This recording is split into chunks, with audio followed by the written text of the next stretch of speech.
watching iRacing on the Ghostfire Media Network.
Everyone, and welcome to the 7th season of the North-South Racing League.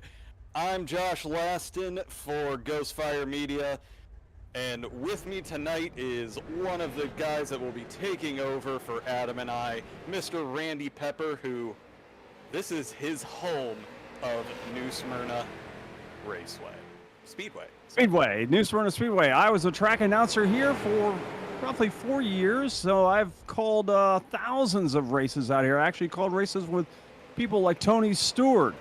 I was out here one year, and actually got to see him get his self picked up by Tiger Tom Baldwin by his neck out here. This great racetrack. It's a great place to see races.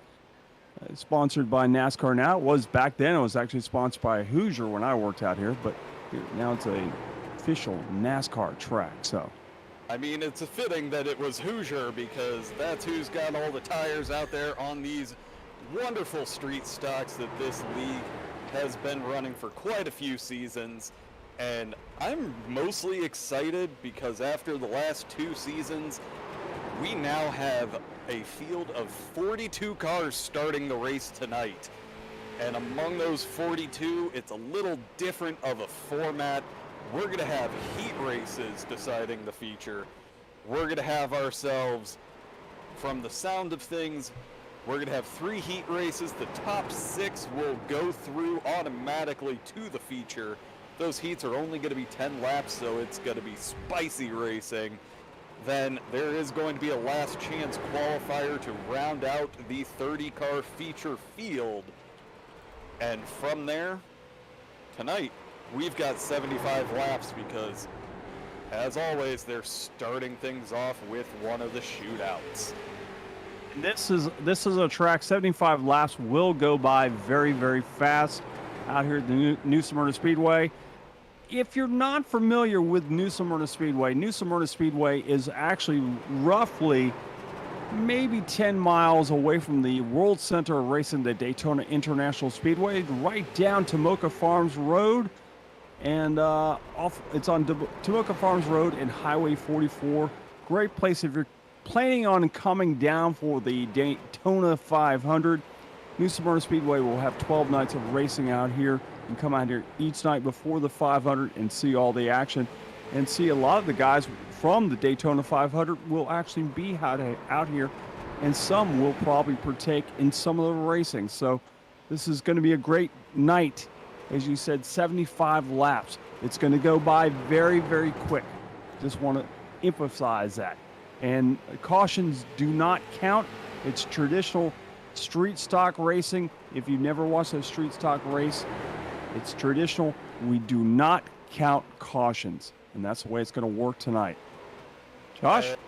It's going to be a great time because what we're seeing, and it's a fantastic thing that they're doing for us.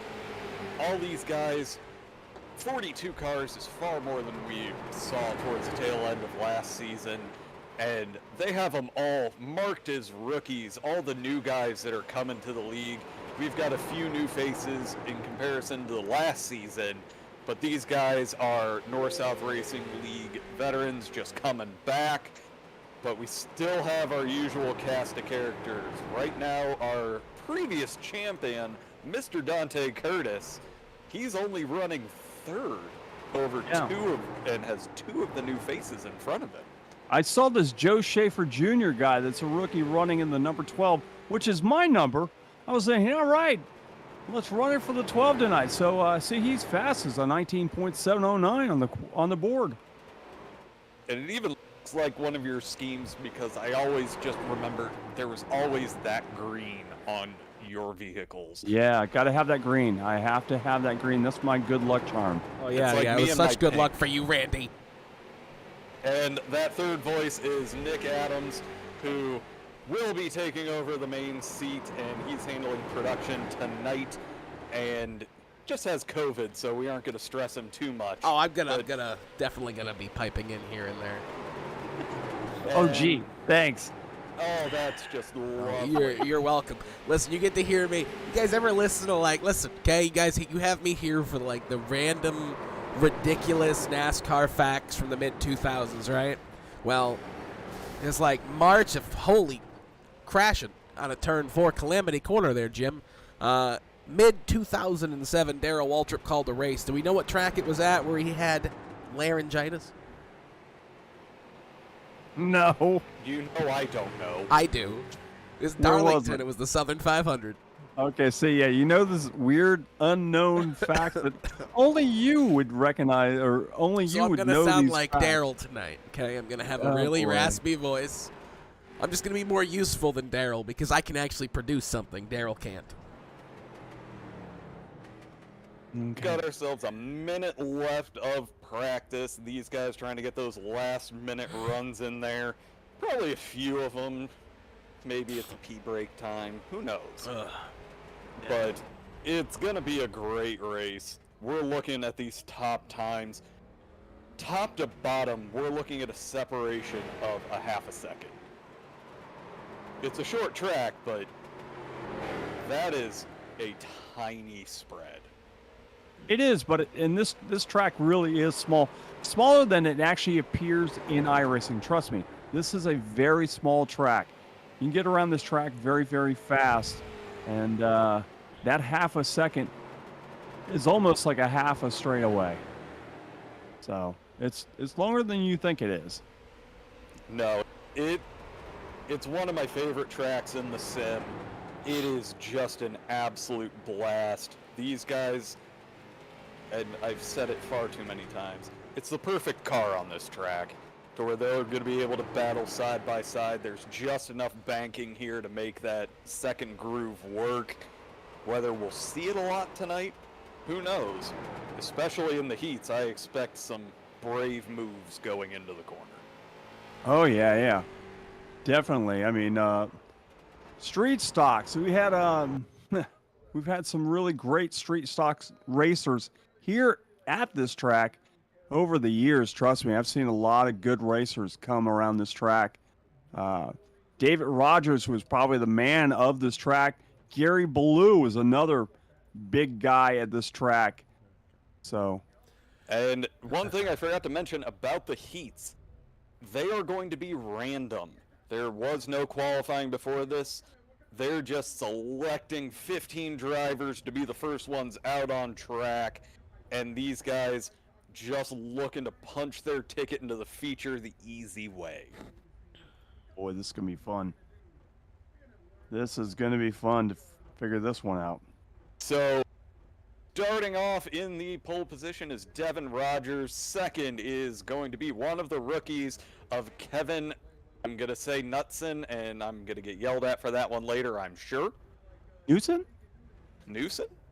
That's it. I'm going to go with Knutson, boys. I'm going to go with Knutson. I am too. But then third, we have Justin McDuff. 13, Will Eastman. 5th, Cody Hubrid. 6th is Joe Schaefer Jr. 7th is Bill Martin. 8th, Brian Hacker. 9th, Philip Martin. 10th, Rodney Huntoon, 11th, Scott Schaefer, and they're throwing me off here. Yeah, Matt Cope. It's going to be Matt Kopp back in 12th, Zach Evans in 13th, Ray Bracey in 14th, Tom Stewart rounding out the first heat of the evening in 15th. Should be pretty interesting race out there, boys. We've already got the lights on the pace truck off, so we are getting ourselves ready to go racing for the first time in 2023 with the North-South Racing League Street Stock Series presented by Track Time Entertainment. Here we go, as the field will make their way down around the New Smyrna Speedway the first time tonight. Green flag flies, here they go. Down into turn number 1, side by side, stacking them up 2 by 2. And looking almost 3 wide as they go into turn number 1. They come off the turn, off of turn number 2, down the short street here at the New Smyrna Speedway into turn number 3. They'll come off of 3 and back to the stripe they'll go as Josh Lashton will grab them as they come across the line. All right, Devin Rogers manages to hold on to that front position. Look, Kevin Hudson, he's going to go ahead and stay side by side. Oh, There's trouble. chaos in the back. Trouble back in the back of the pack. Don't know if the caution will come out for that. We'll see. The 88 went around. Looked like he had a little help, but guess he's back on his way, and the green flag will continue to stay out on the track, and he better watch out. Here comes the field where Rogers pulling him around. And right now, Will Eastman is the fastest man on track, and he's starting to make some moves, try to get himself around that 86. But Devin Rogers holding on to the lead. Devin Rogers pulls him out by 1-2 car lengths. As they go down the back straightaway, they're going to have slower traffic right in front of them. Will this slow them up? We don't know. This may stack them up, and we might have a big Pier 6er breaking out already as they come across the line with just 8 laps remaining, with Rogers leading the field. And these guys, they're being a little less aggressive than I would have thought, because honestly, I was expecting more side-by-side, and of course, as I say that, Will Eastman looks down on the low line, trying to get himself up into the second position, but now we're starting to see that stack up. But Devin Rogers out there comfortably, looking to get that first heat win. Still leads the field by 1-2 car lengths over Knutson. Knutson trying to reel him in, but he's got Eastman all over the back end of him, and Eastman's got a trunk full of that number 8 of McDuff. McDuff is all over the back of him. Then we got back behind them. We got Schaefer, Martin, all those other guys stacked up behind them. A whole field of cars trying to make it around the New Smyrna Speedway with just 4 laps remaining in this heat. And I'm not surprised to see that chaos being for that final transfer position. But these guys, there is not much space between them as the top 5 look to be pulling away, but right now starting to see Brian Hacker trying to fight his way up into that final transfer position, but he's running out of laps to get it done. Hacker's trying. He knows he only has 2 laps to do it. He's going to try everything he can to make it work. As we see that battle right there between Hacker and a host of others. Anybody that can try to take it, they're going to try to take it. Here they come around with just 1 more lap around the New Smyrna Speedway. These guys are not giving an inch, and I wouldn't be surprised to see a spin here going into turn 3 as someone just dive bombs the field. Yeah, here they come off to complete the heat. Across the line, Rogers will win the heat over Eastman. Knutson will finish 3rd. McDuff will be 4th. 5th will be Martin, and following into that last spot will be Hacker. We're getting ourselves set up. Those are the guys that have made it through. The rest will still have a chance in the last chance qualifying, but we've got 14 more cars ready to get their 10 laps in. Producer Nick, can you please make sure you keep that ticker up there? Yeah, the ticker's not going to be there. Why not? As you can see, the ticker. Well, not the ticker, but the little thing on the side. The ticker is on strike. Yeah, okay, the ticker, Leave the but tower. yeah, I need Yeah, something. The tower. give me a Trust little- me, the tower will be there from now on because the ticker is on strike. Okay, give me the tower at least. All right, so leading us to the flag this time around is Ryan Johnson, Thomas Frisch in second. Third is Adam Benefold. Fourth, Josh Cole. Fifth is Randy Nichols. Sixth, Dustin Shepard. Seventh, Dante Curtis. Eighth, Mark Keller, or Keeler. Ninth is Jordan Madron. 10th, PJ Childs, who is one of the rookies. And then 11th is Chris Stump. And 12th, Robbie Clavey. 13th is Mike Alexander, who is the shining star of any of the showdown events. And then rounding out the field is, okay, Gilliam Fortin.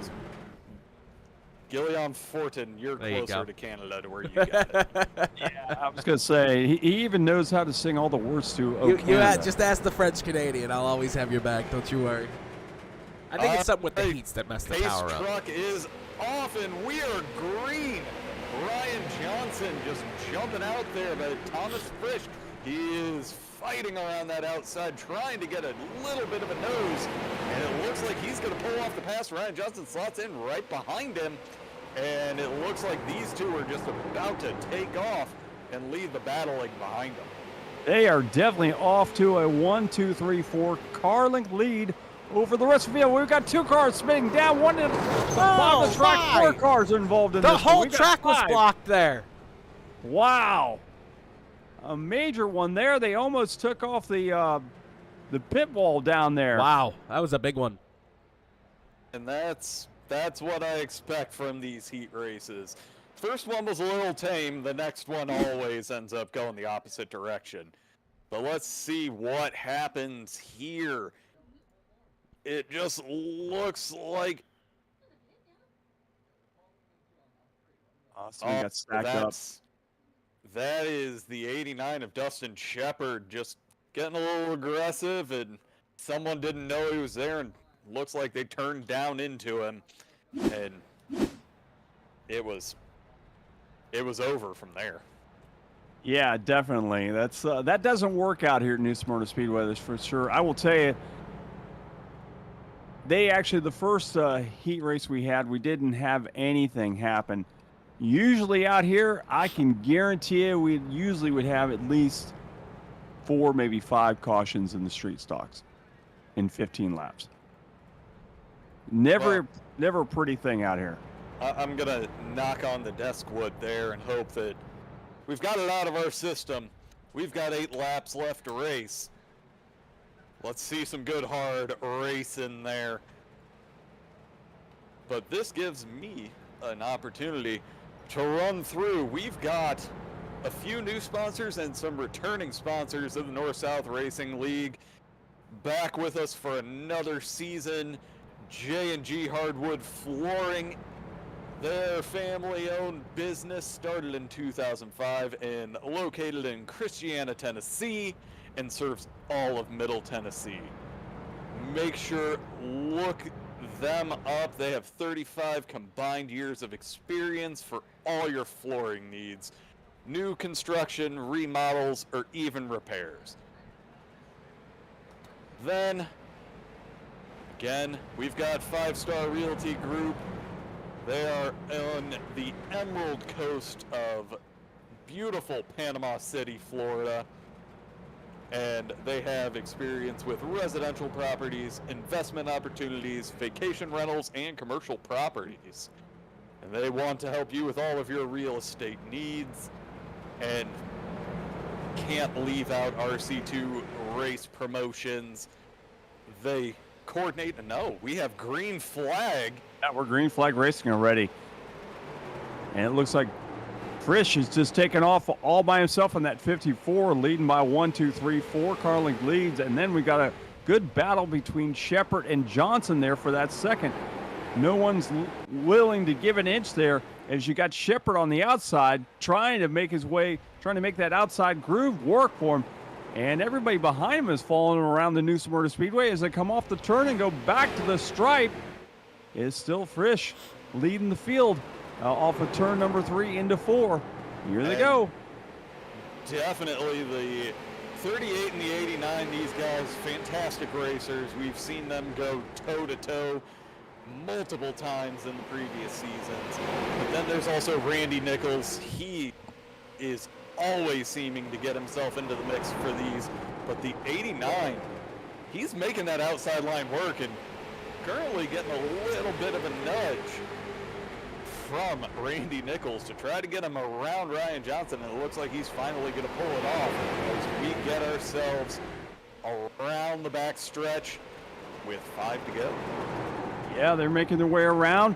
The top 4, pretty much, or top 3 really, are single file. Oh, the 95 is in the wall, and he came down into the 38, but nothing happened. Now they're 3 wide. That's not going to work. Oh, and the 13 goes around. no! He turned him!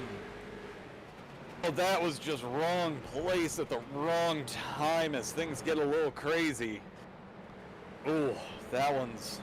The only thing good about that is he got turned around and the caution did come out. It could have been really bad if the caution didn't come out, and then he just had to make his way back up there without any help. But luckily, it will bring the caution out. Yeah, the 95 just gets himself a little loose. That creates a little bit of chaos. These guys go 3 wide, and 13 just a little too slow, gets the tip and is around, but again, still pointed in the right direction. And he's got 3 laps to get himself back up through that transfer.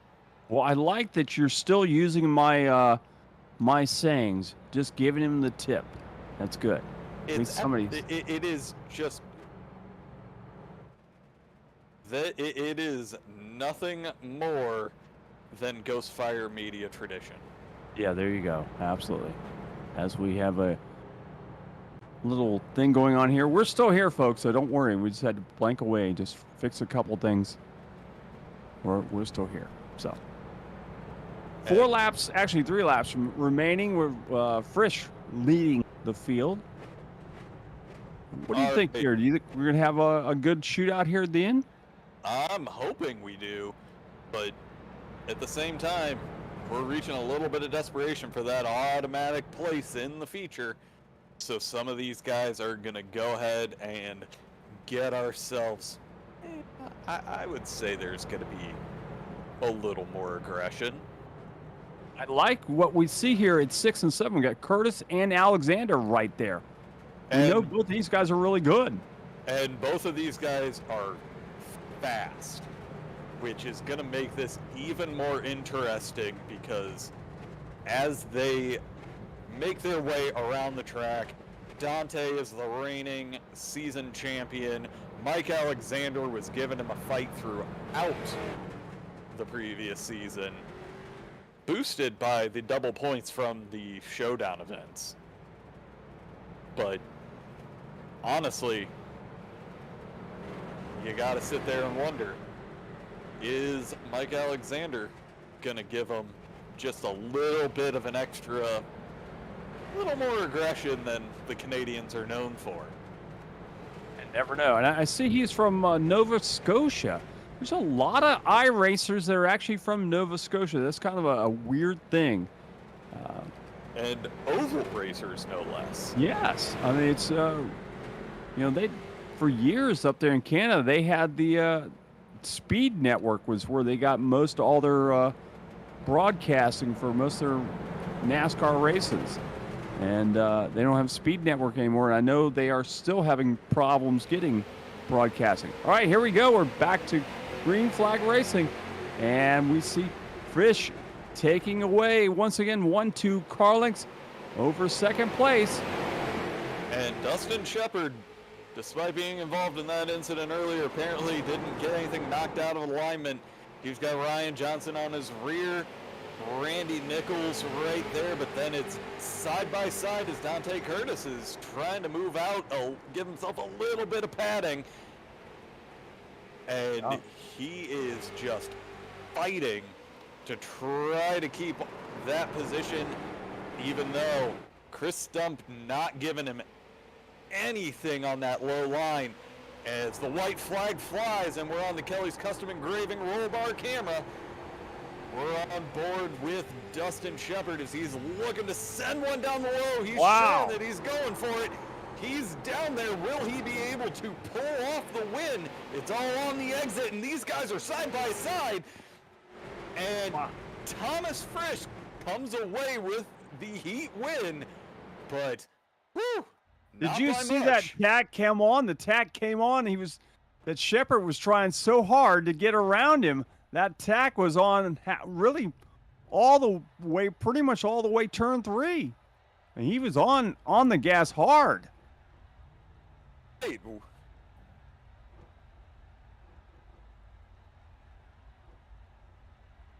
As we are now getting ourselves set for the next heat.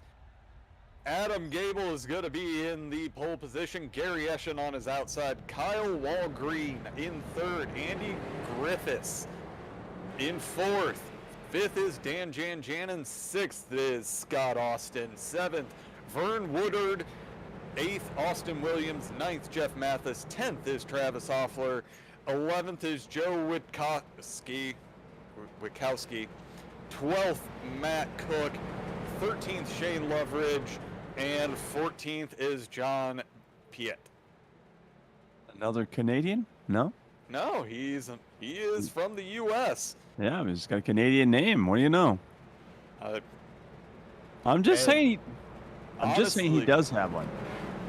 honestly, at this point, it's anyone's race. These guys, only a few have made the trip over from last season.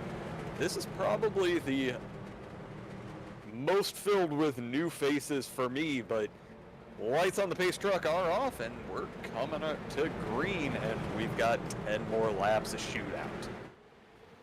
Gibble will take him down to the stripe with Eschen on his outside. Eschen trying to work that outside line. Eschen's got a good run in that 23.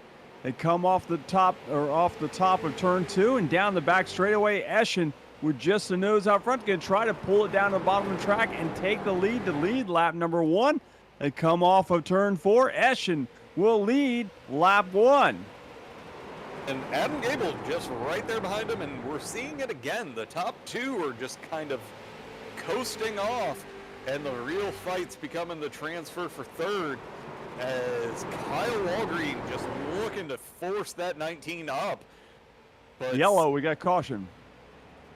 what happened there? It looks like Shane Loveridge. Oh, that's Yeah, that's a major one.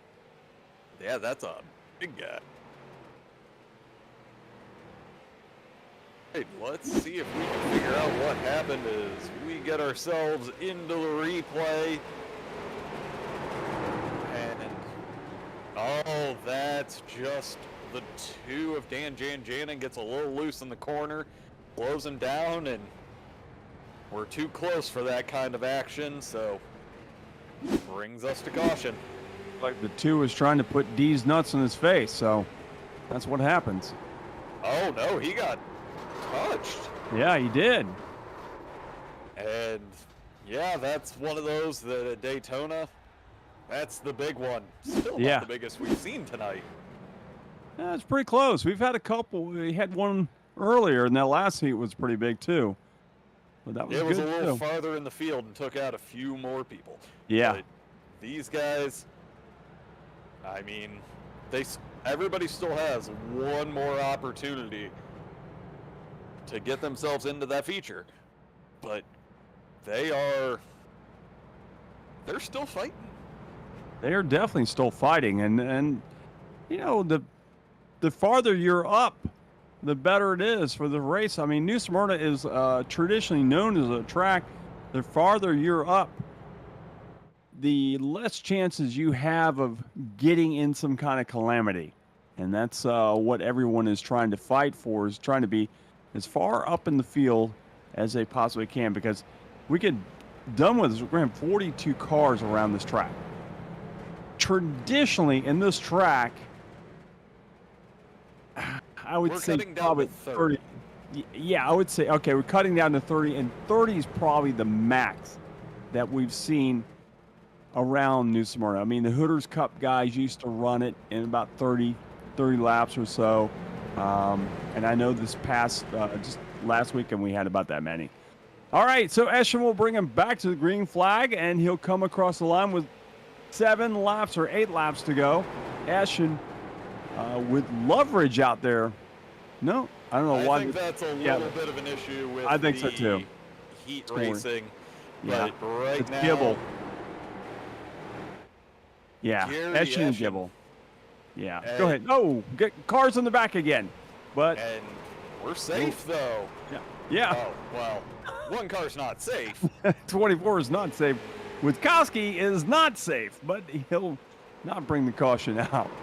Hey, he did a good job keeping it down there in the wall to keep that yellow from flying. So we can cross the stripe, have 6 laps to go. Gary Eschen continuing to lead the field. And this is a little less packed in comparison to what we had been seeing. These guys seem to be just a little more tame after that caution.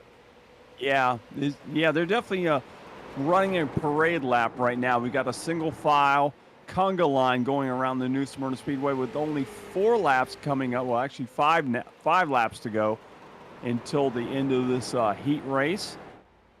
As you see Eschen coming off the turn, he'll go across the line with Gibble behind him, Walgreen, Griffiths, and Hofer.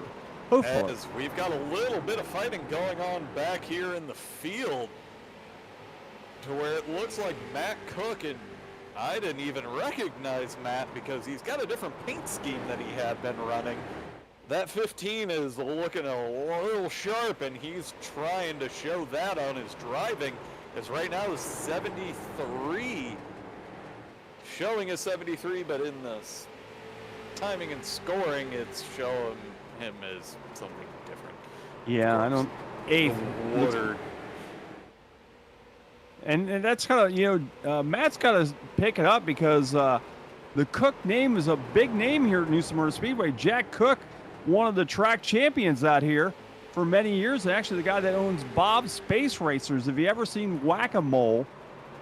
Jack Cook is the guy that came up with Whack-A-Mole at every Carney game you can ever see. So the Cook name is popular, so Cook has got to pick it up and represent tonight here at New Smyrna. We've got the white flag flying, so any cautions at this point not going to mean anything, but we've got Gary Eschen coming across the line.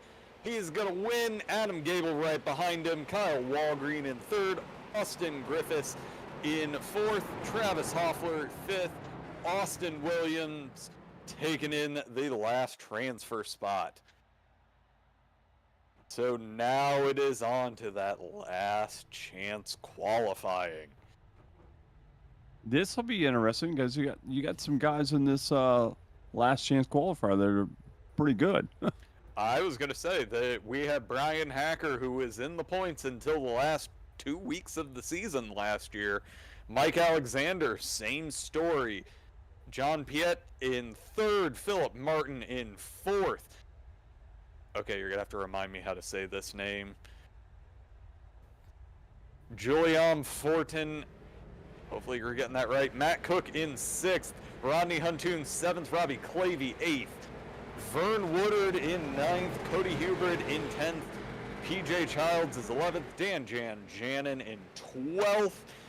Zach Evans 13th. Josh Cole 14th. Scott Austin 15th. Matt Kopp in 16th. Adam Beneful in 17th. Jeff Mathis 18th. 19th, Tom Stewart. 20th, Jordan Madron. 21st, Joe Witkowski. 22nd, Ray Bracey. 23rd, Mark Keller. 24th, Shane Loveridge. And rounding out the field, Scott Schaefer in 25th. And got through it before we got to the pace truck pulling off. Pace truck will bring him down the back straightaway here at New Smyrna. And we'll wait for the green flag to fly with Hacker on the inside, Alexander on his outside, Martin and Petrie behind him, with Cook starting 5th. Here they go. Green flag is out, down into turn number 1. That number 2 bringing it down to the bottom of the track. And go ahead, Josh. Got room.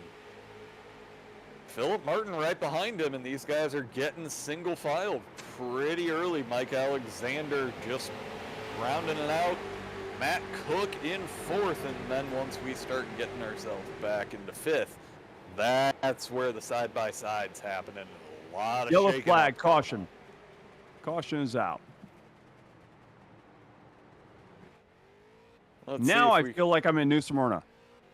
And there is Jordan Madrid.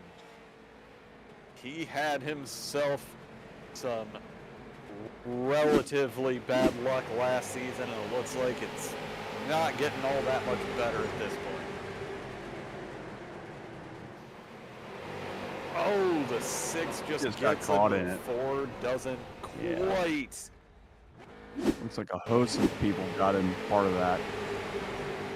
That was the mid-pack chaos that happens.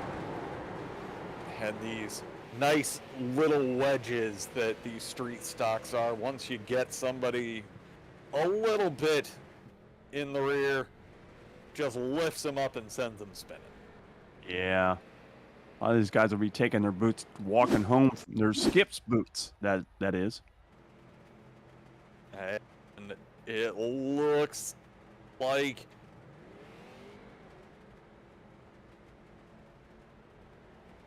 and yeah, Jordan Edrin, Mark Keeler, they are trying to get a little bit of repairs, see if maybe they can get their car back out there. Luckily, since caution laps don't count, So they're how gonna many go of these laps guys? down.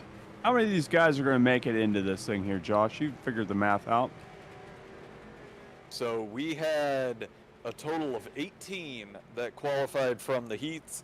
So there are going to be 12 that are guys will fighting make it. for their position. So roughly half of this heat is going to make their way into the feature race. So we definitely, these front, I'd say 4 to 5, if they can keep it clean, it's not going to be easy for them to not at least end up in the feature. All right, well, that's the main thing. You just want to make it to the feature. Although I know Alexander and Hacker probably would, and Martin as well, would definitely like to be as close to the front of the pack in the feature tonight as it possibly can be. Well, and definitely since I don't have control of the shuffle, as we hit green right now, as once timing and scoring figures itself out here, Brian Hacker is up at the front, Philip Martin in 2nd, Mike Alexander in 3rd, and they are just clear. And then there's Matt Cook, who There's is Cook. just holding right on. He's doing a he heard you last time. Yeah, he did. He's representing. He's got to represent the Cook name in this track. This is world famous for Jack Cook, as I said, and he's got to represent for him. And side by side, we've got Robbie Clavey. Or no, that's not Robbie Clavey. That's a 13th. But no, Robbie Clavey currently running in 5th, looking to secure his position. Cody Hubert right behind him. And, oh, we've got a little bit of chaos going on in the back. That's a 47 sliding, and there's the caution. Oh, he just kind of did a slow slide across the track. It kind of looked like he got a piece of ice or something like that and just went shoo across the track. Well, you guys don't deal with that down in Florida. Actually, those of us in Ohio. we That's actually just everything. have, the last couple of days we have been dealing with ice. It's a little weird. Oh, the 30 looks like he just came up a little bit, made it to where he couldn't turn into turn 1, and yeah. And yeah, these guys just, Yeah, Rodney got in the wall, and that's what happened. and yeah, that's when you got this many cars out on the track, that one little shunt, it's gonna create some chaos for just about everyone. Yeah, and you said we don't see a lot of ice in Florida. I bet you the J&G flooring people probably see a lot of ice up there in Tennessee, and and 5 Star Realty up there in Panama City. I mean, that's Florida, and I know they saw ice up there.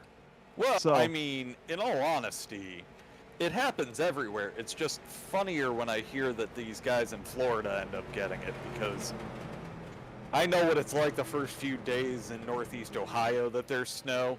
I can only imagine the level of crazy driving I would see in Florida.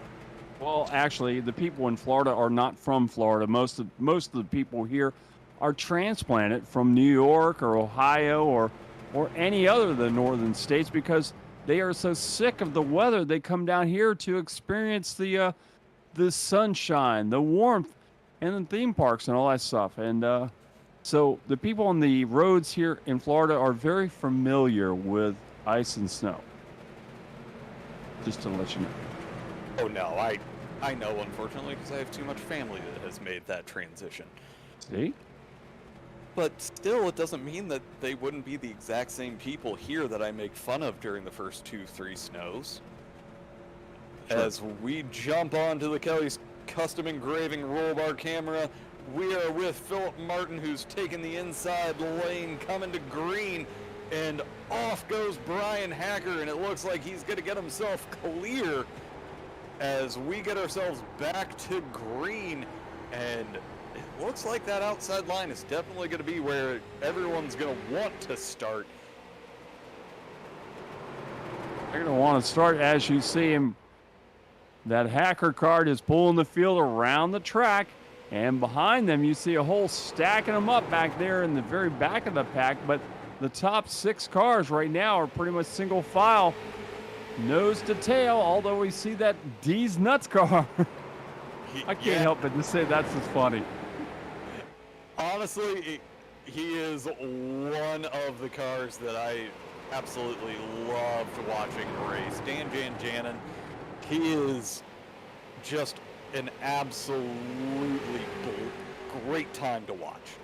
But they are going side by side right now. This isn't even for a transfer position. This is just these guys out there having a great time out on the track. It's probably a lovely evening down there in coastal Florida.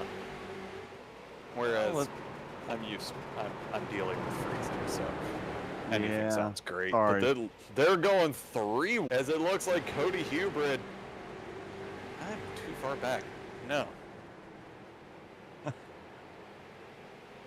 Ed. Yeah. Ninth position back there. I'm so confused because some of the numbers don't match. The car is different than what I'm seeing in the sim, but these guys, again, 5 to go. It's procession time, and what I'm mostly interested in seeing right now, the 5, he is currently the last transfer position, looking to get himself up, and he has created quite the gap to that just gaggle at the back. Yeah, he has everybody behind him. That 64, the 5, the 05, and all those other guys behind him. They've definitely got a good mashup going back there. But that 5 of Johnny Rocket, a rookie, sitting in that 12th position right now, he is safe sitting there in that 5. It's behind him. He's got everybody fighting for it, and he's got. And they've got to realize 2 laps to go. Now's not the time to fight. Now's the time to put that pedal to the floor and maybe be a little less cautious. They are reeling him in. They actually are right behind him. That 64 behind him of Tom Stewart is closing in on the 5, but time is winding down quickly. I do believe we have got ourselves a white flag right now.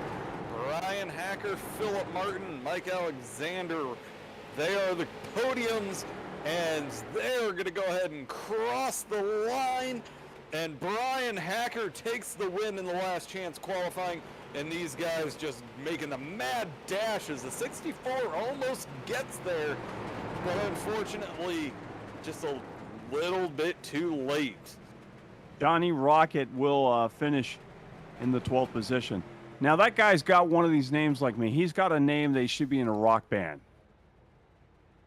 Don't you think And, so? Johnny Rocket? Like Johnny mean, Ramone? It definitely, if nothing, it is a radio name. That is true. He could be a radio guy. Yep. All right, so we have reached the 5-minute warm-up, so all those guys that ran in earlier heats, they have a chance to get their bearings once again. But now it is time for finally the field invert. We are going to have 30 guys out on track. We've got 30 spots on the wheel, and I promise everyone I am not in control, so it may actually be a big number. So it is time to go ahead and spin the wheel and figure out how many people we're going to send to the back. And I said it, I am not in control, so it's a big number. The top 26 are getting inverted. So the man that would be on pole is now going to be 26th. Wow. And they're saying it over the radio, and I'm looking forward to hearing the complaints. Oh, I mean, how bad could it be? I mean, 75 laps is a short time to get around this track. It's gonna be a battle for 26 to make its way up to first. And that is why I have grown to love these feature races, because there is just that opportunity for things to just kind of ruin a night, but ultimately it is the random. We can't help anything. Yeah, definitely. That's something you can't help. And oh boy, I'm interested to watch this. This is going to be a lot of fun to see how far they can actually make their way up. No, this is going to make it very interesting.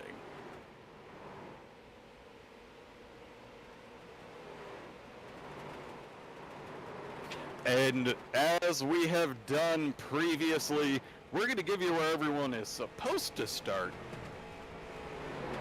But not where they're going to start. But definitely not where they are going to be. To where we'll see a little bit of crazy going on in the back. Yeah, just think of this: the guy that's sitting on the pole, where they should be starting, is going to be starting 26th. Well, and since we didn't have any kind of qualifying, it is going to be the winner from the first heat, followed by the winner of the second heat, the winner of the third heat, and then just slowly stepping it back. But ultimately, here's what we've got. Devin Rogers won the first heat. He's now going to be 26th. Thomas Frisch, 25th. Like, these guys, it is going to be painful. Gary Eschen, one of the guys that would regularly be fighting towards the front of races last season, got his work cut out for him. We'll have to wait and see once the sim decides to go ahead and actually give us the inverted, or the starting grid, which for some reason it doesn't like to do that until we actually hit the feature. But right now, we've got ourselves a few moments, and I haven't had a chance to finish talking about the sponsors that we have for the North-South Racing League. Back again, sponsoring the roll bar camera, and also going to go ahead, be sponsoring the trophies that we will be seeing throughout this. Kelly's Custom Engraving is engraving wood, leather, glass, acrylic, basically you name it, they will engrave on it. Make sure check them out on Facebook to see all of the amazing products and place an order.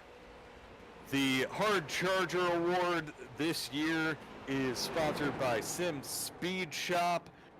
The award is earned by the driver who gains the most positions in the race, and they get to show that they had a fantastic race.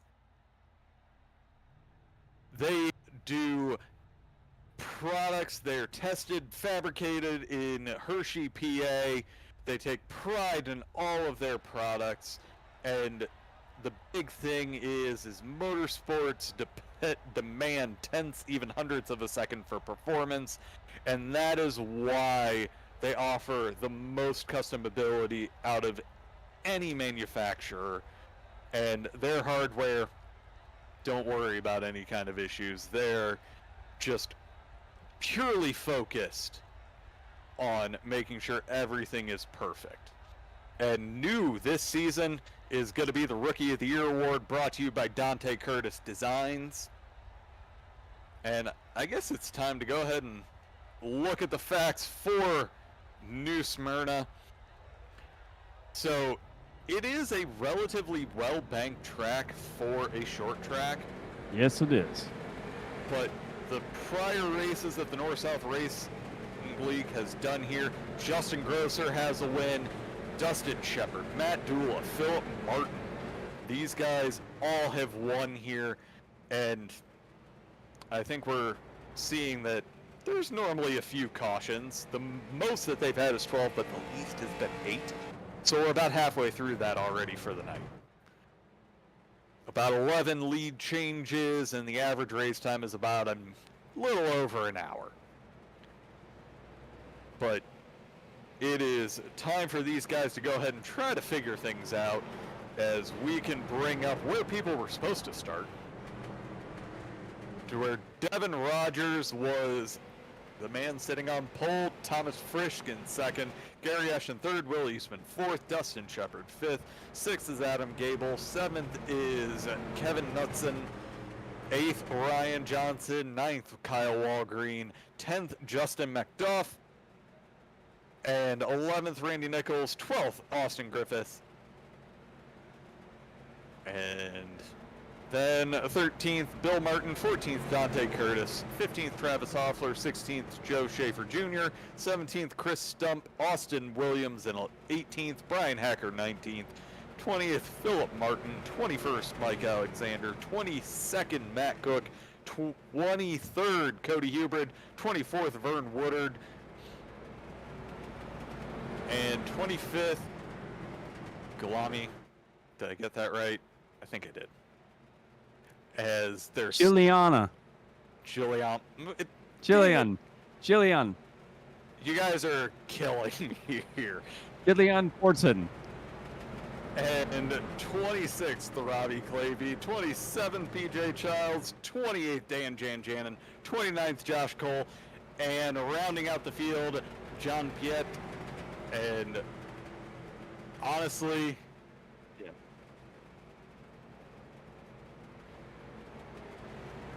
All right, make sure we do have a And tower the cam lights up on here, the pace please. truck are off. Need a tower. Oh, it looks like they're going to go ahead and extend it a Yeah, lap. extend it. All right, send it. Yeah, just need a tower there, Nikki. There you go. Thank As you. I feel absolutely terribly for race control. Because we made it so difficult on them.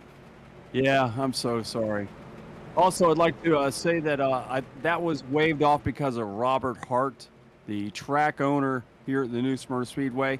He lost his hat, and he had to stop traffic because they're looking for his cowboy hat. Robert goes nowhere without his hat, trust me. And they are still looking for his hat. And This this is happened. why you gotta love somebody who actually knows the track. And I will tell you this, when I was calling the races out here all the time, that phone would never stop during those races. Robert would call me during the races and go, "Hey, Randy," and go, "Yeah, Robert, did you tell him we got the camper trailer race going on next week?" Robert, yeah, exactly. Hot dogs are half price, the whole 9 yards, whatever. He would interrupt me during an exciting race like we're going to have tonight, just to tell me stupid facts about what he wants promoted. So, I couldn't even tell him, "Hey, by the way, Mike Cook just died off the back straightaway here, and because him and a couple drivers got together." Don't talk about that. Just tell everybody that we got a figure 8 racing coming up with supporting the Florida Sheriff's Ranch. And looks like we are going to go racing. Yep, we are. Nope. Nope, not next time by, hopefully. We've already completed 8 laps. Luckily, these guys have a full tank of fuel, so hopefully they'll be able to make it.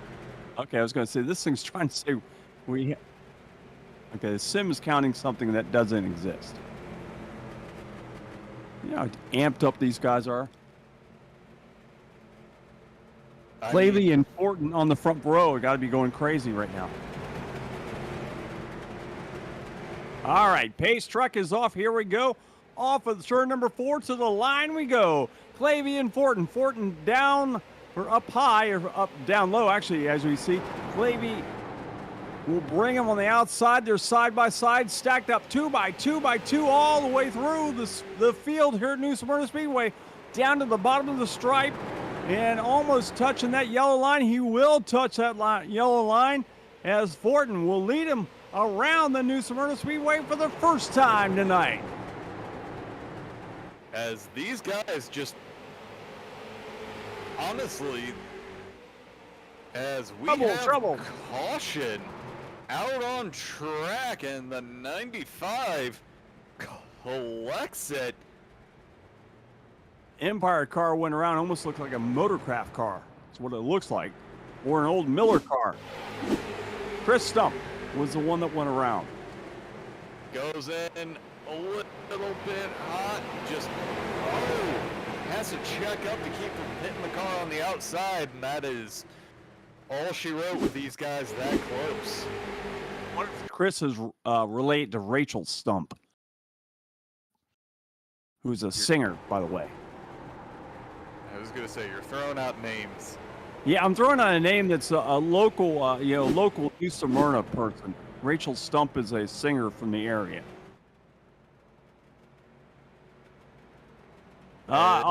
Looked like Austin Williams might have had a little contact with Stump during that incident.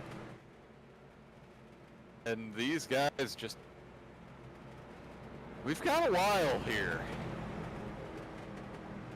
Got to get themselves a little bit more calmed down, because it's not like the last feud where it's only 10 laps and you got to make the moves quick. We got 75 laps and the caution laps aren't counting. There's a chance that there could be some fuel issues if we have to run too many caution laps. Possibly. Wouldn't that be something? The pits here at the racetrack are very, very tight. I will tell you that.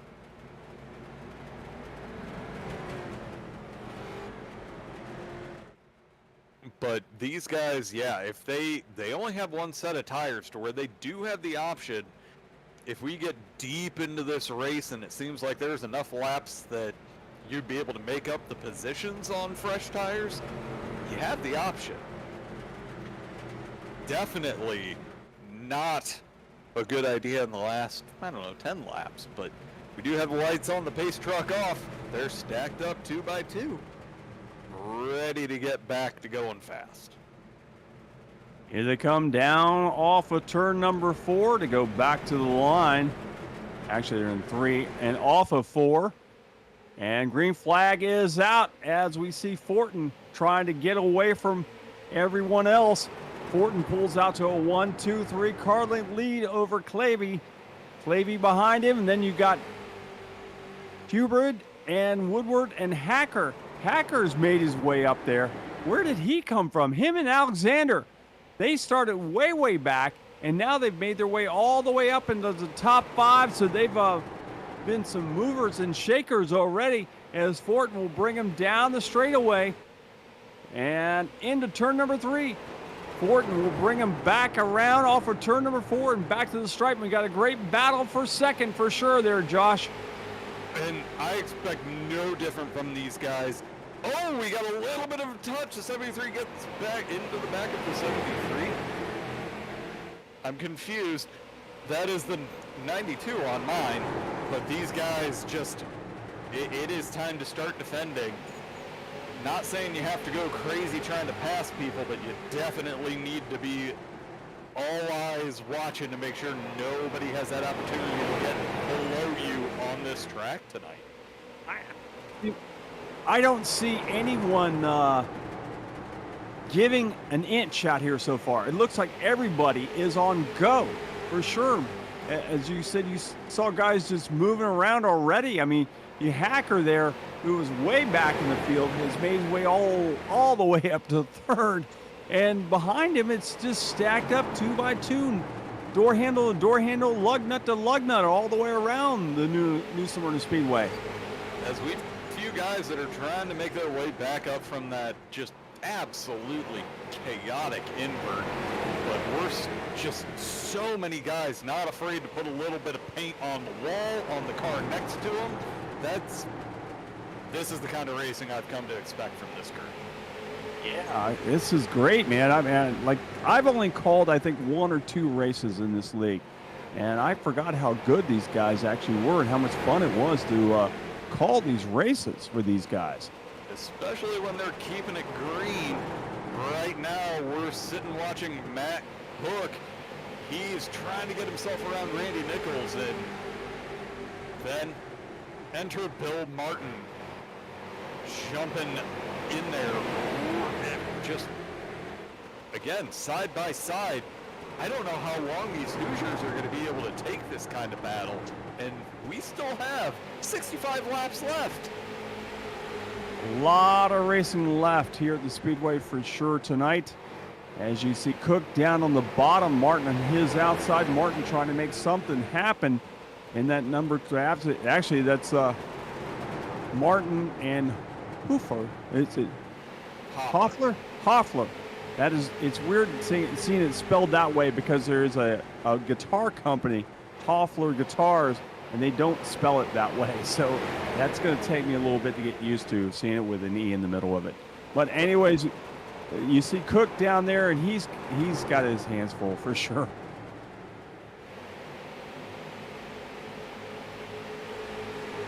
And right now we're taking a look back in the field.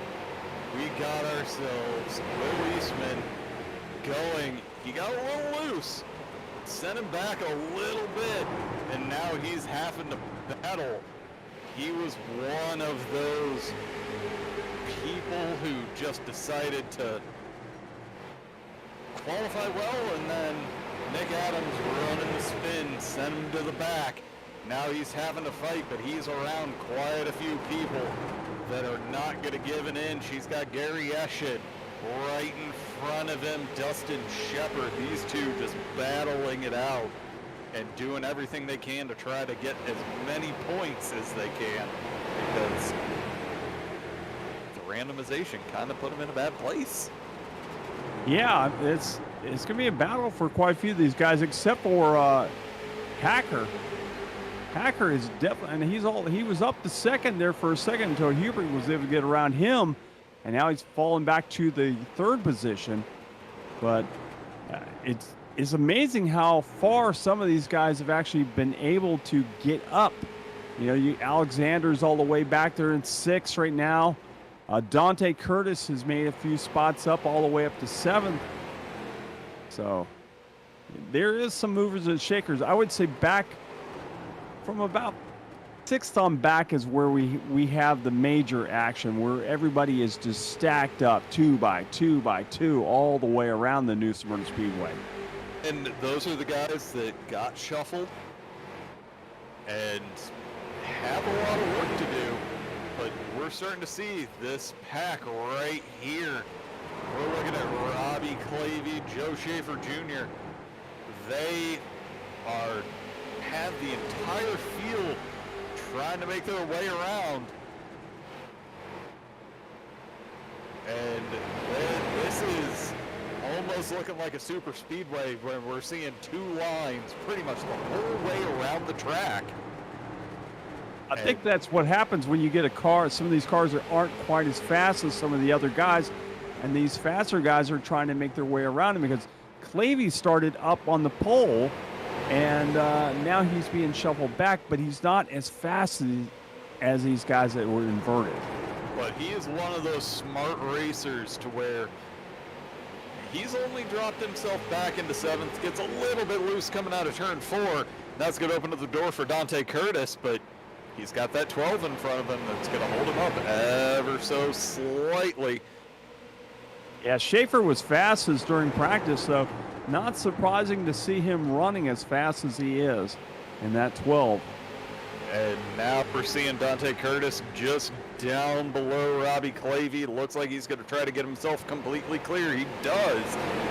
But now he's got to set his sights to try to defend his title and get himself up there, as we've got Cale Curtis out there in the comments, like he is every week, just cheering him on. Well, it's good to have a fan club every week, that's for sure. As you see this battle here, they are stacked 2 by 2 by 2 from these 6 positions right here that are fighting. As you see that, is that 59 or 69? Clavey's in the wall. Yeah. We're starting to see a little bit. It got a little too close there for comfort, and he's in the wall again. Oh, he's got to watch there. That's the fence that goes across the track right there. If you hit that the wrong way, you are going to stop in a hurry.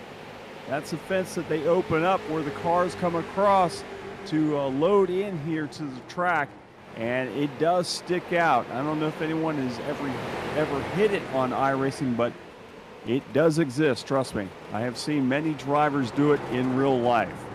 I would ask Nick Adams, because if there's a wall, he has hit it, but he's just producing now. But right now we are sitting there watching these guys just try to get themselves back to single file. As we see Gary Eschen, he's the current one trying to get himself around Robbie Clavey. But there's not much action, but if we move towards the front, there is Mike Alexander, Dante Curtis, and Joe Schaefer Jr. These guys keep mixing it up a little bit. And now we're starting to see the guys that we would expect to see when they get next to each other. A little bit of spicy racing. A little contact may happen. We don't know. We're still pretty early into this race. We've got 29 laps down out of the 75 that will make up the race tonight here at New Smyrna Speedway. As you see, Curtis trying to keep his distance away from Alexander, keeping about 1 car length lead, and they've got that car up in front of them. The rookie Schaefer in that 12. Schaefer's trying to keep those pros behind him. And I'm sure these guys are saying, hey, welcome to the league, but it's not your night, trust me. Well, it's a welcome back to the league. Okay. But Dante Curtis, he's trying to get himself up there. But I want to take a quick run back to the front. These guys just in a perfect rhythm to where they are just the top 4 pulling away to where they're over 3 seconds is the gap between 4th and 5th. And remember, the Fortin car was involved in an early incident in the heat race, and here he is leading the field. So they must have fixed that car up and repaired it, everything, to make it run as well as it is now. And it definitely is working well. And as he touches the wall, as I say that. Well, of course, there is the commentator's curse, to where he is running a fantastic race, and luckily he has plenty of space to where he can have that little bit of a gaffe and keep Cody Hubert and Brian Hacker back.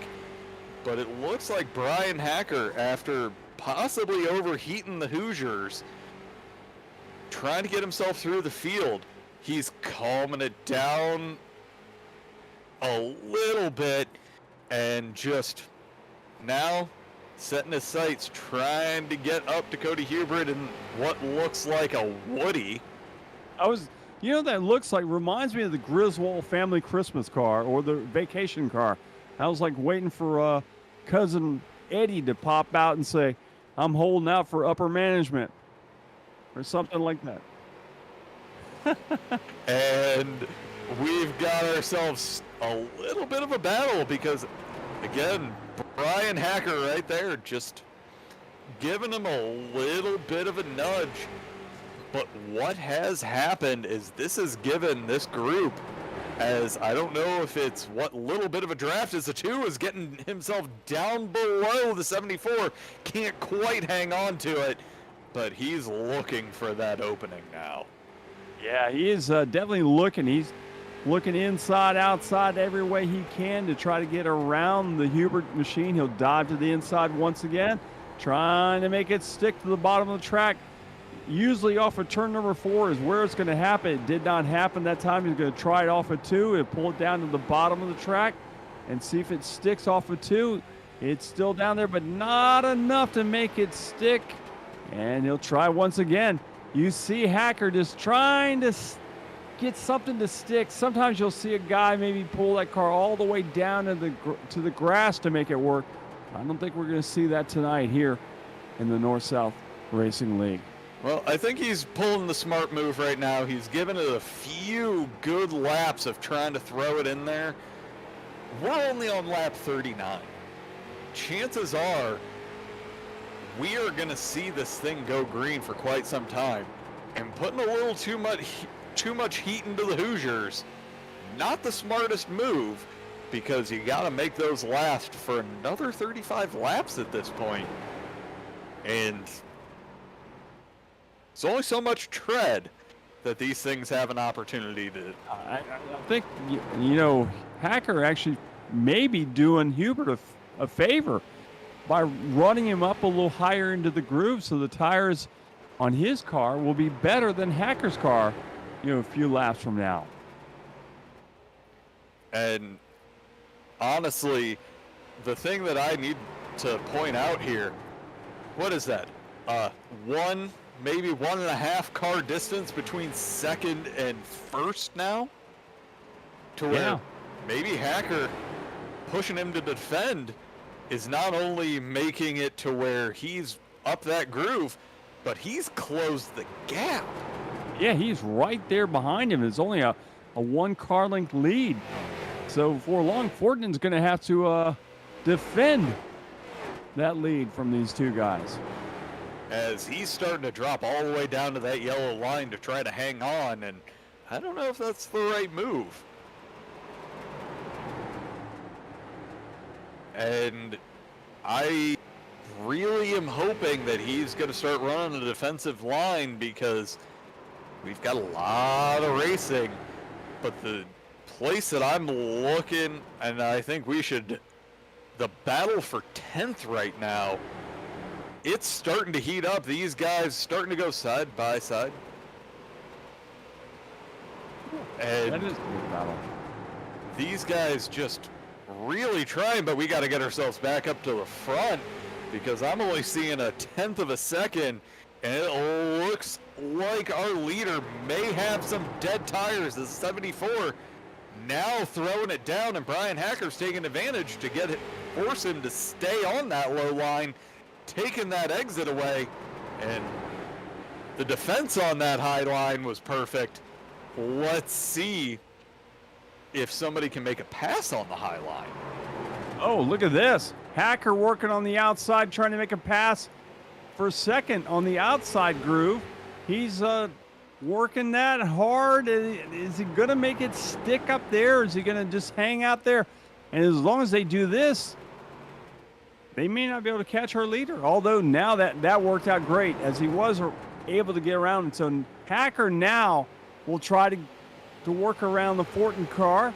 Fortin will lead us down to the back straightaway into the turn.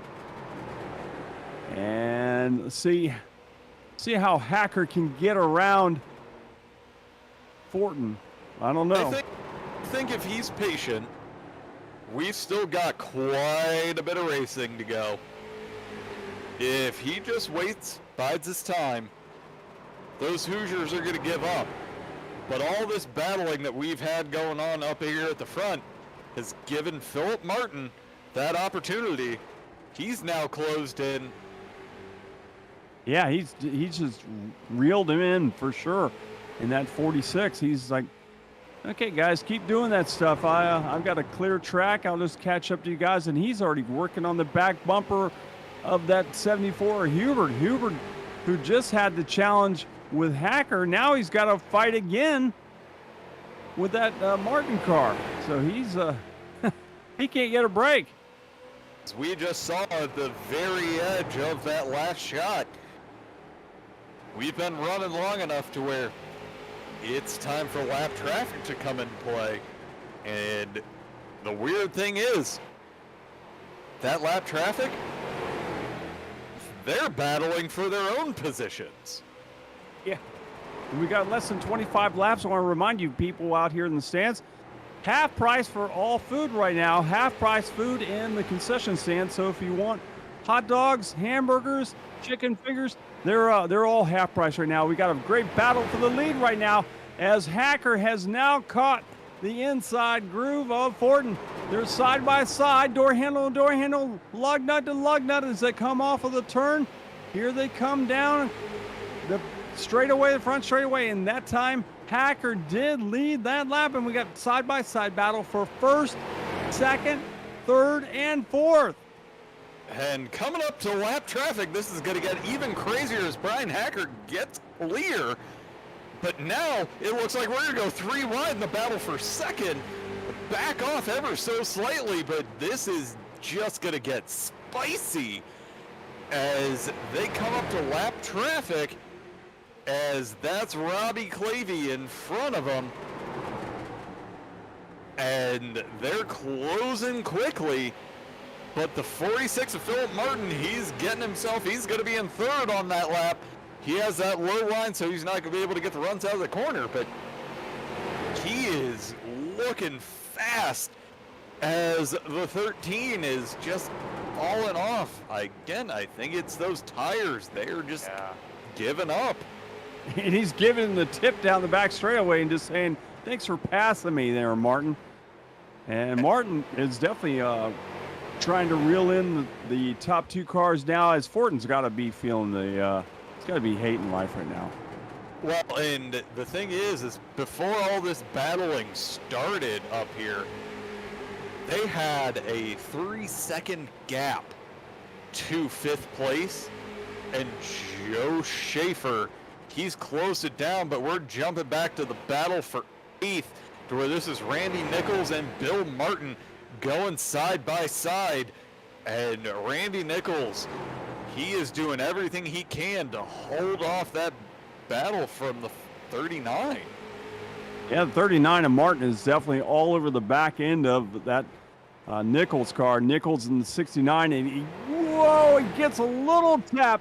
Yeah, he's giving a full-on tip there. As you can see there, the tip is being applied to the back end of that 69 car, and what an appropriate number for the tip being placed.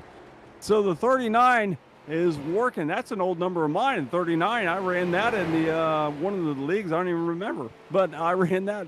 That's a good number. Anyways, Martin working the inside line, just touching the stripe around the new Smyrna Speedway. Going to try to make it stick as they come down the straightaway, and it will not stick on that lap. 15 laps remaining here. Winding down, he is all over the back end of that 69 for sure. So Martin and Nichols are definitely fighting it out. I like the way that 39 car looks, though. It just kind of reminds me of a Carnival Cruise Line paint scheme with all those bright colors. I'm ready to get out on the ocean looking at that car. And the big thing, if we move ourselves back up the 5th place right now, we have some usual suspects. Well, Dante Curtis. He's been working perfectly with Joe Schaefer Jr. These two not really battling, but the big thing that they are doing is closing down that gap to 4th, to where Fortin has dropped off that main pack right now. He's about a second off, but it's looking like with 12 laps to go, he may be in trouble of trying to get a top 5 tonight. Yeah, they are reeling him in. Those two, like you said, they haven't really battled against each other. Just kind of worked their way through the field, just picking them off. 1/10 of a second after another, just trying to get back to the back bumper of that Fortin car, and Fortin leading them by roughly about a 1.5 car length lead right now over those two. And we'll see here. I'm thinking by probably another 2 laps, they're going to be right to the inside of him. And that's the thing, is they've got 10 laps to go. They're officially running out of time to get the pass done. I don't know how much the 13 has left to be able to defend it, but then we also have to figure, is the 03, is he going to have any kind of an issue getting around to get that extra position? Oh, as one car's around back there. There's the 54 around, and if that doesn't bring out the caution, I don't know what will. There it is. Oh, that just... Flagman Kevin serendipitous O'Malley brought the caution timing. out.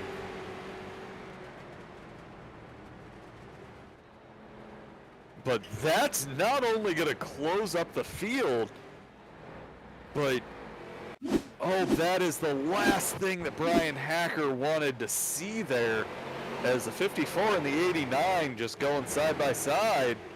Oh, the 89 tags the wall, comes down, gives the 54 just enough to be able to send him around. Yeah. The wrong time, with just a few laps remaining here at the track. And we'll see this.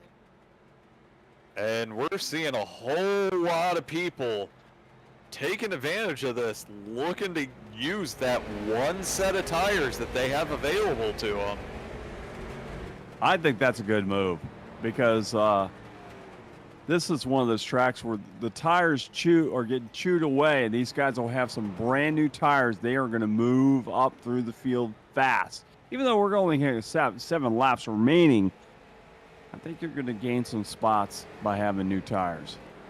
And look at it this way. Brian Hacker had clean air.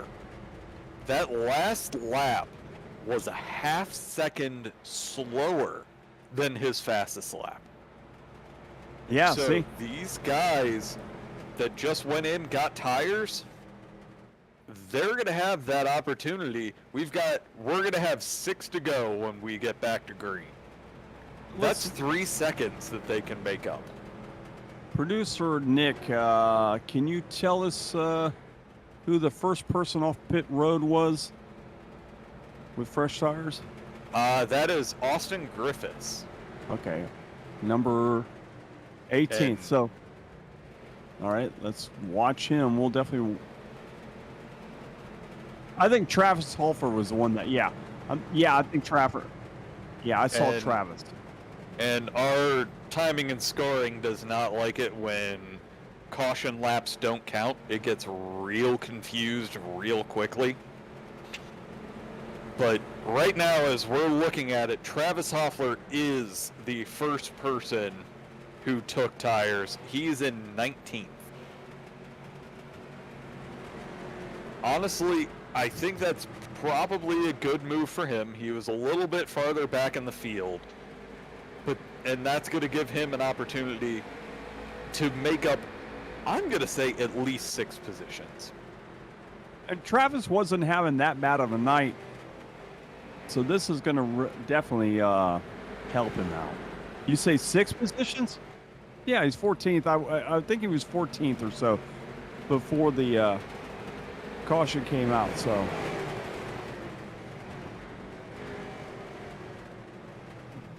but honestly, I think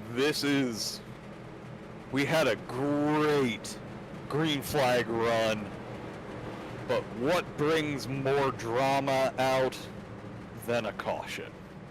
and what even more is fast cars trying to get around slower cars. That's all even more drama. So, Randy, what you're saying is we should expect more cautions. I'm thinking we're going to see at least one more, at least.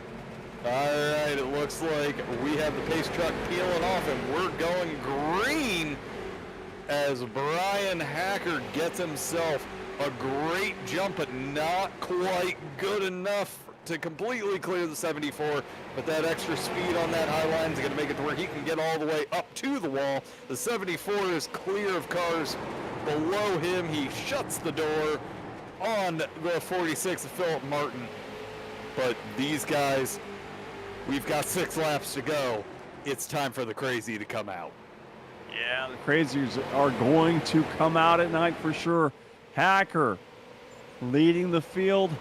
Watching everyone behind him is where the craziness is starting to happen. Hacker may be the only safe guy out there right now because he's the farthest away from everything happening behind him, because we're already seeing people being passed all over the place at the back of the pack as Hacker brings them down into turn number 3 to the bottom of the track. His car is starting to drift up. You're starting to see that car have a little bit of push going on, and we know that's his old tires with 6 laps remaining at New Smyrna Speedway.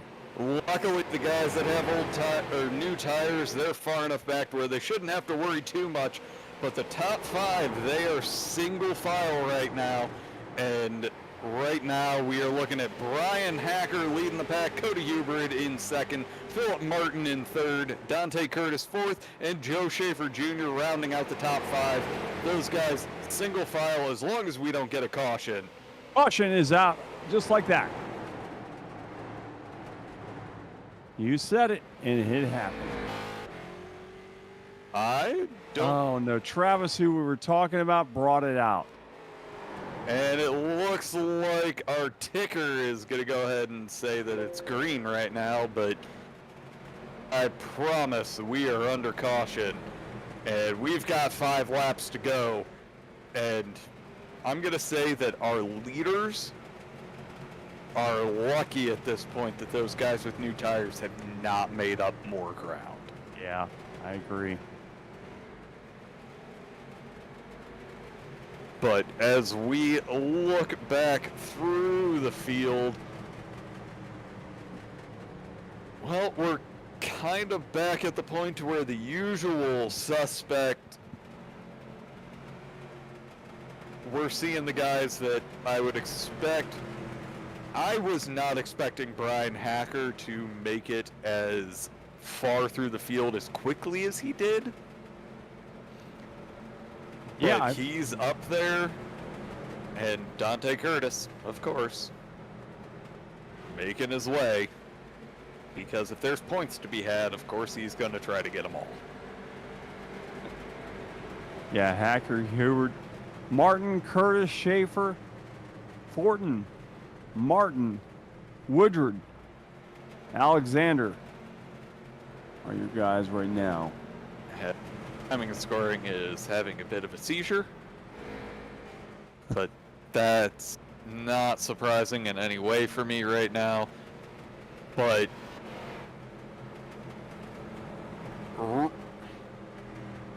right now, the big thing that I'm seeing is the guys that were looking to make up ground, get themselves a fantastic race to start off the season. Mike Alexander last season came out, won the first showdown.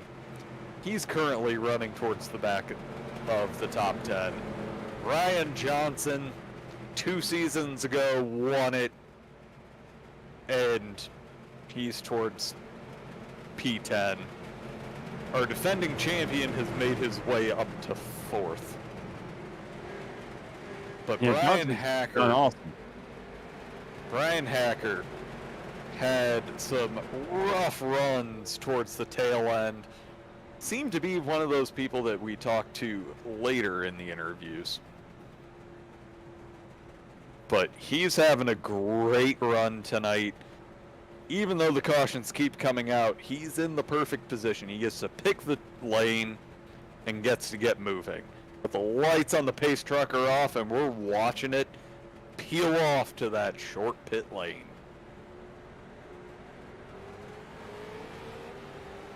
And he is off early. Yeah, he is.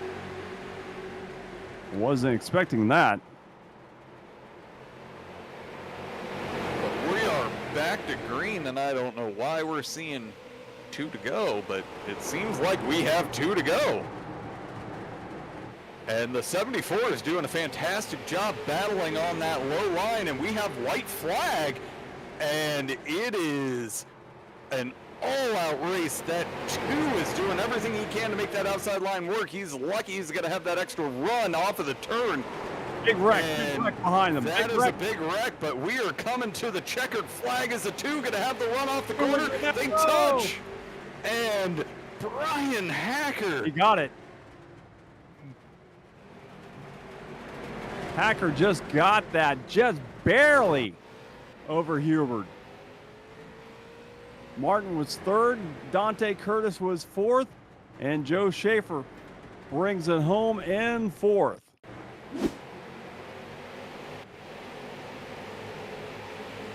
Take a quick look at these, just the chaos that was going on towards the back here. The 69 just gets the great run off the corner, gets into the 5. But whew, these guys lining up, and let's take a quick run through the field as Brian Hacker is our winner. Cody Hubrid is in 2nd. 3rd is Philip Martin. 4th, Dante Curtis. 5th, Joe Schaefer Jr. 6th is Fortin. I'm going to ask him how to pronounce his name later. Leon. 7th is Vern Woodard. 8th, Ryan Johnson. 9th, Bill Martin. 10th, Mike Alexander. 11th, Gary Eschen. 12th, Justin McDuff. 13th, Austin Williams. 14th, Adam Gable. 15th, Will Eastman. 16th, Matt Cook. 17th, Kyle Walgreen. 18th, Dan Janjanin. 19th, Devin Rogers. 20th, Austin Griffiths. 21st, Randy Nichols. 22nd, Robbie Clavey. 23rd, John Piet. 24th, Thomas Frisch. 25th is PJ Childs. 26th, Dustin Shepard. 27th, Travis Hoffler. 28th, Kevin Knutson.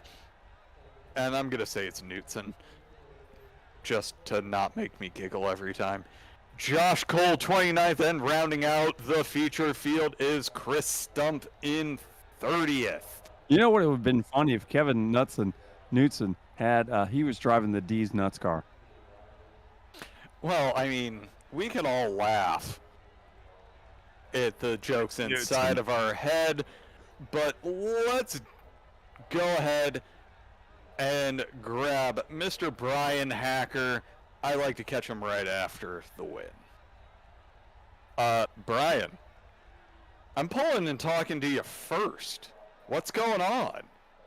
Yeah, it's been a little while since you guys have done that, but happy to do this and start the season off the right way. Well, congratulations on a big win, man. It was good to see you out there running around the track, and you had to work for that to get all the way up there. How hard was it to make your way up there to the front?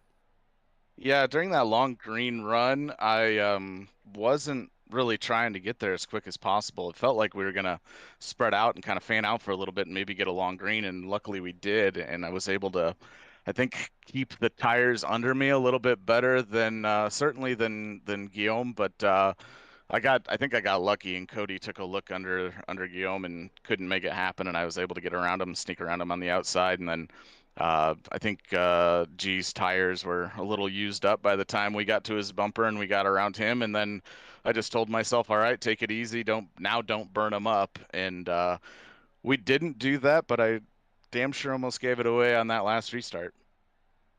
Honestly, we were on board with you when we got to that point, and it looked like you did the exact right thing. He jumped it, expecting you to. You got going, but it didn't have the advantage that it normally does. No, I heard him short shift, and that's something that I'm gonna put in my back pocket for maybe another time. But I think that's what saved him, because if he would have started the same way I did, I think I would have had him. But yeah, I was just trying to change it up a little bit, and I think it worked. But he kind of outsmarted me in the long run and almost took it away from us. I honestly would Congratulations on have. the win, man, for sure. I would have commiserated with you because I'm tired of not bringing you up first. Man, I tell you, when that yellow came out with like 7 to go, I just thought, Murphy's Law is going to be in full effect tonight. But luckily, I kept my head on my shoulders, and sometimes that's hard for me to do in those late race situations. But I was able to do it, and happy to get a win. Certainly happy to start out the season like this, but to get a win against, however many these guys that showed up tonight, and there's a whole bunch of good ones. So it's a big one for us.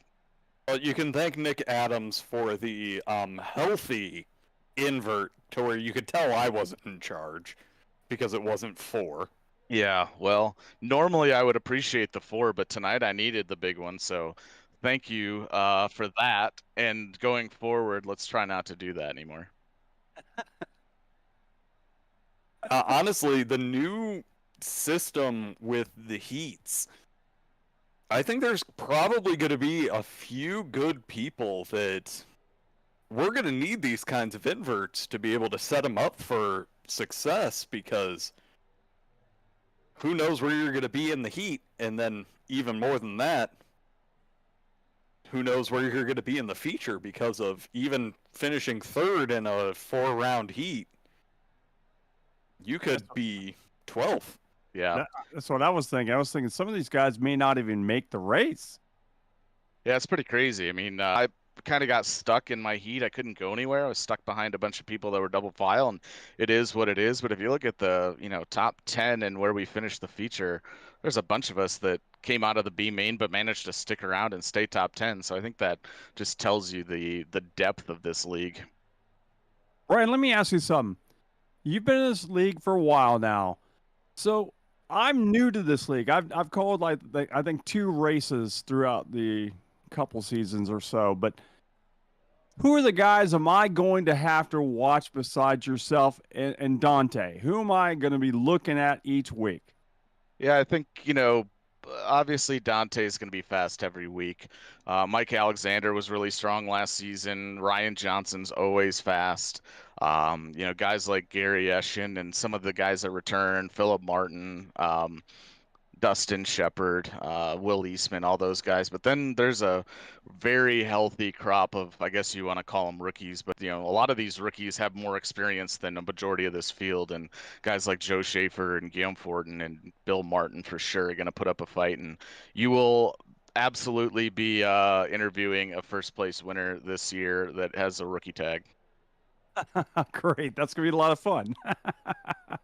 Well, congratulations on the win tonight. You want to thank anybody before we let you go?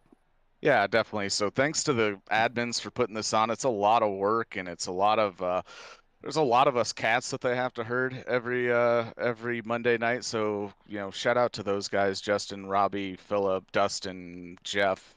I know I'm missing a bunch. There's like 35 of them, but shout out to them. Shout out for you guys for coming back on board. I'm gonna enjoy going back and watching this. And then, of course, the guys on the side of the car. There's Aberdeen Lodge in Wisconsin, Carbon Junction Narrative Coffee, and then shout out to Austin Designs and Scott Austin for putting together a pretty good looking ride for this year. We've kind of changed it up with the number, and I think it came out looking good. And we've got another one that we'll bring out, later this season too. So, but yeah, we're happy to make this happen. And also, last thing, I guess, shout out to Cody. He easily could have put me in the wall on that last restart, and he did, and he ran me clean. And that's just the kind of guy he is. He's a hell of a racer on the sim and in real life. So, appreciate how he ran me at the end.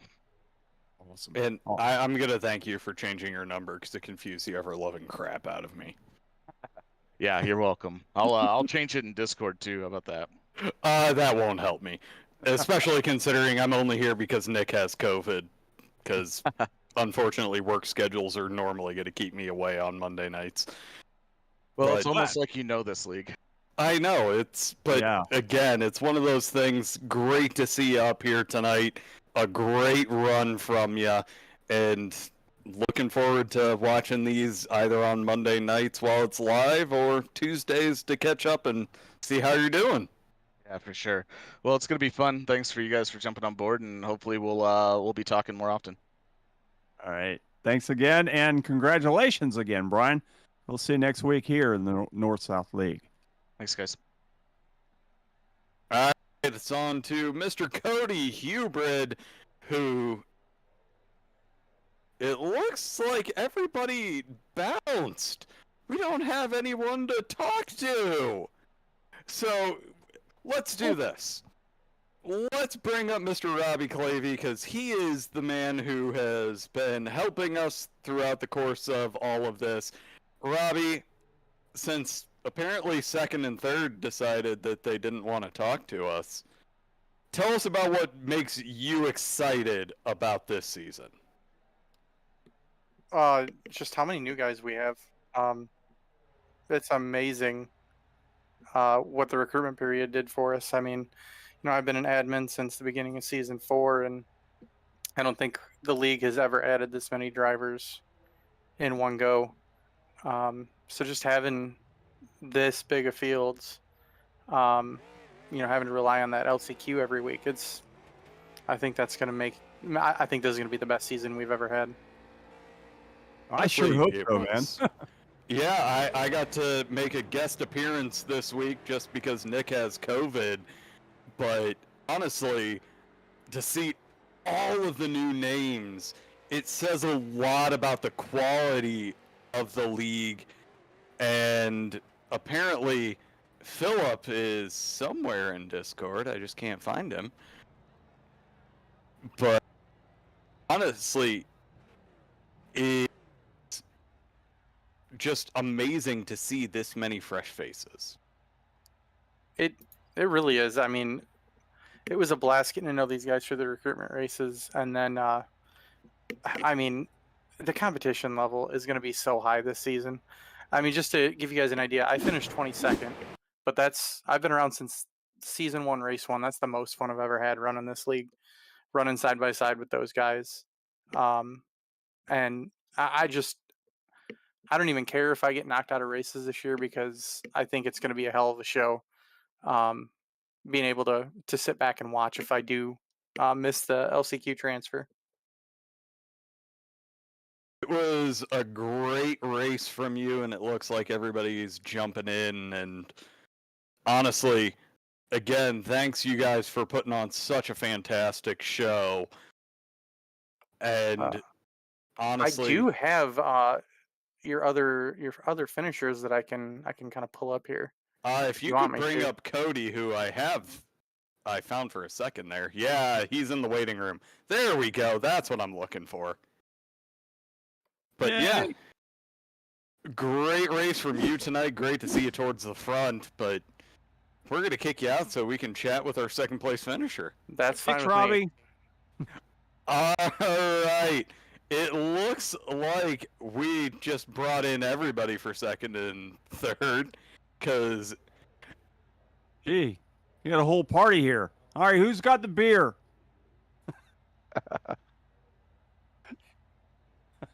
All right. So, Cody, Philip, you guys aren't names that we've got to chat with all that much. We'll start with Cody. What what really brought you up towards the front outside of the invert that Nick decided to make huge today? Yeah, the invert helped a lot, but I don't know. I was just patient, just always anticipate that the race is going to go green and just try to save as long as you can.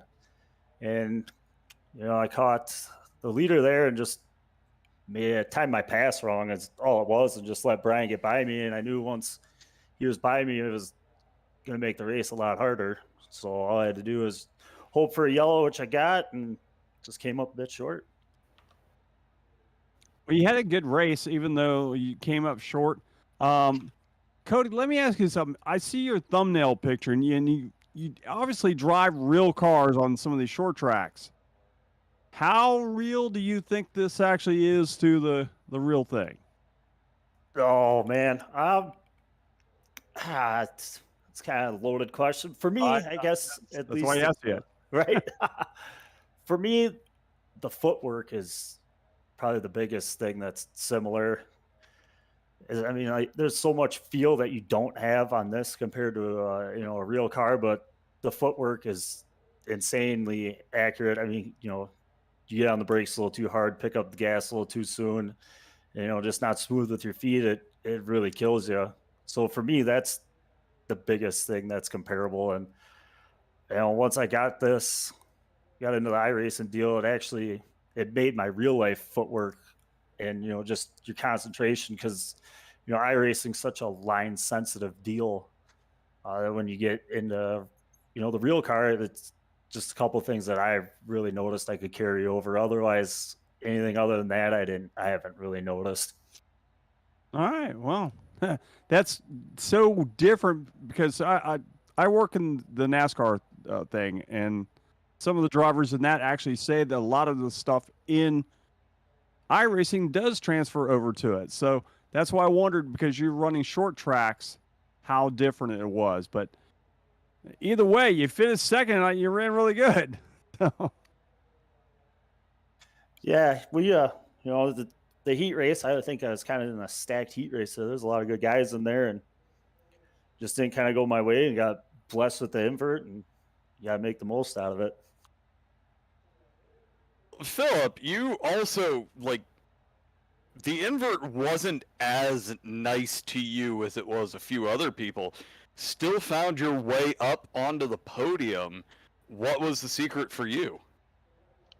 Just saving the tires and trying to get what you can early while everybody was still stacked up, and then settle in and ride for a little while. I tried to save as best as I could, and then I was waiting and hoping for that yellow, and it never really came. So it was time to try and start running those guys down a little bit. And I think I burned up the right front a little bit. And I'm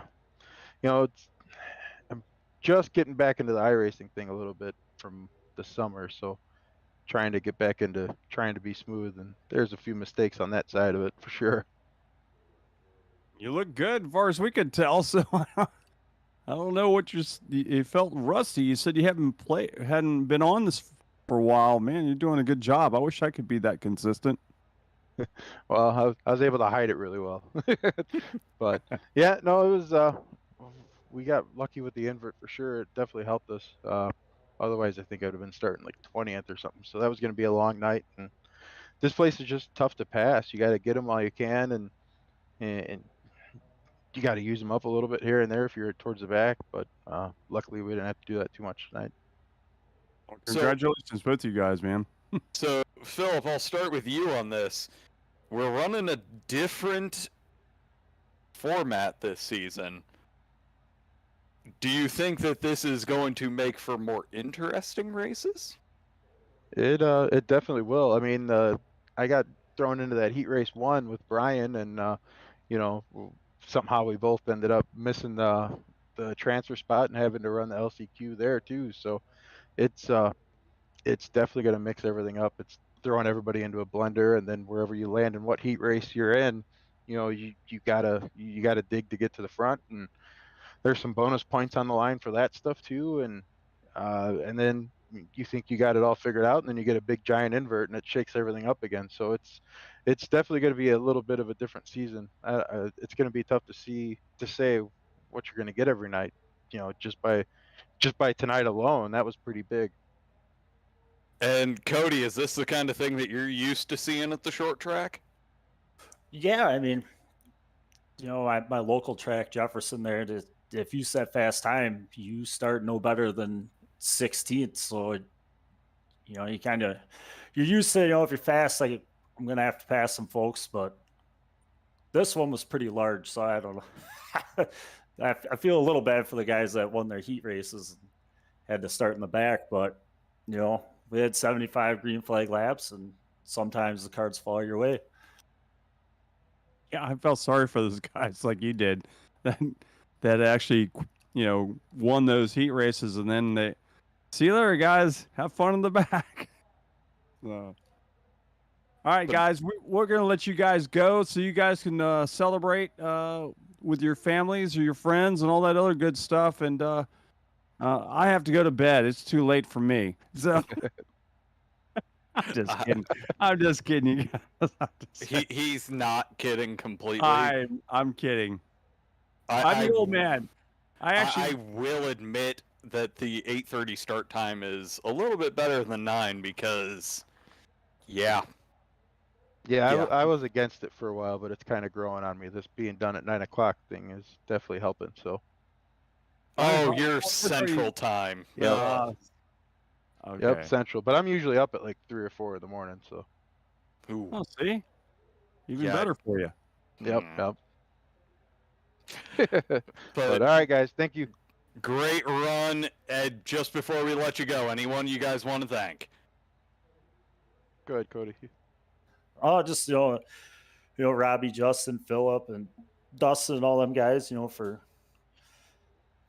just maintaining a respectable league, for people to come race that's enjoyable, and getting it broadcasted, because like me, I miss with real racing, I just don't have time, and I just look forward to getting to run with these guys in the winter, and it's super cool that they kind of make it this big deal, just for something to pass the time in the winter.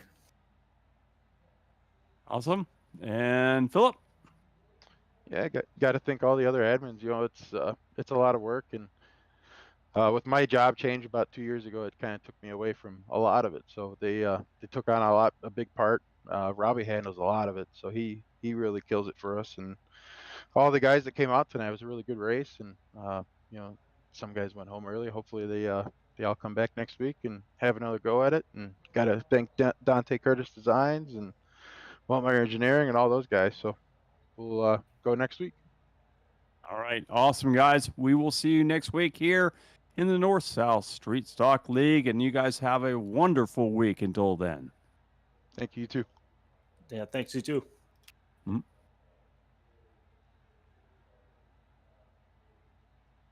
All right. It looks like that is going to do it for us here at Ghostfire Media. Make sure and catch us on Tuesday nights. Tomorrow night, yes. We'll be hopefully we will be on tomorrow night. Somehow Nick says he will be here. All right, so tomorrow night we'll be at Michigan with the Tuesday Night Racing League, sponsored by the Guitar Attic. So come watch us tomorrow night. We'll be on the air about just before 9 o'clock. And definitely next Monday night, Southern National for North-South Racing League. And again, going to be another great race. The new format is keeping things interesting through the whole evening. Yes, absolutely. All right, guys, you've been watching another great broadcast. At least we think it was great by our means, because we had Josh Lashton, who filled in for tonight and helped us make our way through this first night of racing here in the North-South Racing League on the Ghostfire Media Network. Until next week, or actually tomorrow night, you guys have a great one, and so long from the Sunshine State. Thank you for watching iRacing on the Ghostfire Media Network.